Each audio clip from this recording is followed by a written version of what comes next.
इस वक्त US market से कैसे संकेत है, कमोडिटी मार्केट्स का क्या एक्शन है और साथ ही एफआईज और डीआईज की स्ट्रैटेजी के बीच आज आपको स्ट्रैटेजी लेवल्स पर बनानी क्या है, इंडेक्स पर बनानी क्या है, तो ये इन सब संकेतों के साथ शो में शामिल है। पहले यूएस मार्केट्स का रुख करते हैं, जहां थोड़ी सी प्रॉफिट बुकिंग कल देखने को मिली। लगातार नए लेवल्स पर यूएस मार्केट्स हैं, लेकिन कल ऐसा क्या हुआ? इंपॉर्टेंट डेटा तो उनका शुक्रवार को आना है। नेहा हमें बताने के लिए स्टूडियो में बनी हुई है। Neha, morning.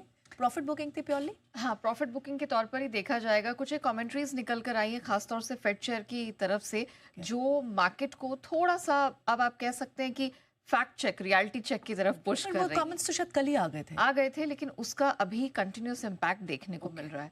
So good morning to you Priyanka. अब बुधवार को अगर देखा जाए तो अमेरिकी बाजारों में लगातार दूसरे दिन हमने लाल निशान में इन्हें बंद होते हुए देखा है, और अब जो तीनों बड़े इंडिसेस हैं, डाउ, एस&पी, नैस्डैक, वो अपने जो रीसेंट रिकॉर्ड हाइज है उससे कुछ दूरी बनाते हुए नजर आ रहे हैं।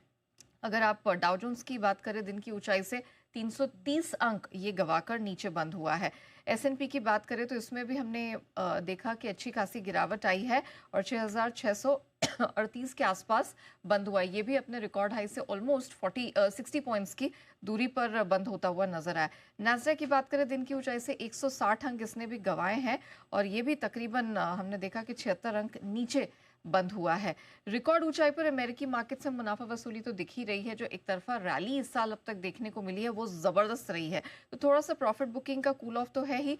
प्लस जैसा कि प्रियंका आपने भी कहा कि फेड चेयर ने अमेरिकी मार्केट्स को ओवरवैल्यूड बताया और इस वजह से करेक्शन, और साथ में उन्होंने ये भी चिंता जताई कि वो अब थोड़ा सा कॉशियस अप्रोच लेंगे। भले ही यहाँ पर बात हो रही है कि 2 और रेट कट देखने को मिलेगा, अगले साल एक और रेट कट देखने को मिले, लेकिन वो अपनी इस अप्रोच को लेकर थोड़ा सतर्कता वाले मोड में नजर आए, क्योंकि उन्होंने कहा कि महंगाई और अमेरिकी जॉब्स मार्केट का जो सिनेरियो है उसे बैलेंस करना अभी बहुत ही ट्रिकी होने वाला है। तो इन सब फैक्टर्स के चलते हमने देखा कि थोड़ा सा अमेरिकी मार्केट्स की तेजी पर ब्रेक लगा है। प्लस टेक शेयरों में और जितने एआई दिग्गज हैं उनके निवेश को लेकर और जिस तरह की स्ट्रक्चर और डील्स आगे बन रही है उसको देखकर निवेशक थोड़ा सा कॉन्फिडेंट नजर नहीं आए, जिस वजह से भी एनवीडिया, ओरेकल, माइक्रोन टेक्नोलॉजी के शेयरों में 1 से 3% की गिरावट दिखी, और ये कुछ समय से इन स्टॉक्स में हम देख रहे हैं मुनाफा वसूली जारी है।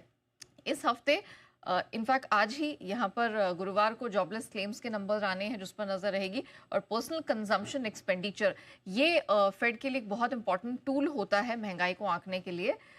इस पर भी नजर रहने वाली है। डॉलर इंडेक्स 2 दिनों की गिरावट थमी है, 97.5 के इर्द गिर्द है। 10 साल की अमेरिकी बॉन्ड यील्ड 4.1% के ऊपर अपने आप को स्थिर बनाए हुए है। सोने की रिकॉर्ड तेजी पर हमने ब्रेक लगता हुआ देखा। 40-45 डॉलर की करेक्शन लेके सोना बंद हुआ है। चांदी 1% गिरी है। कच्चा तेल लेकिन बढ़ता जा रहा है, अब $69 के ऊपर चला गया है, 3 हफ्ते की ऊंचाई पर है। और हाँ, कॉपर, यहाँ पर आपको नजर रखने की जरूरत है। बाकी मेटल्स भी बढ़े हैं, लेकिन कॉपर ऑलमोस्ट 16 महीने बाद $10,370 का स्तर छूने में कामयाब रहा है। इतनी जबरदस्त स्ट्रेंथ यहाँ देखने को मिली है।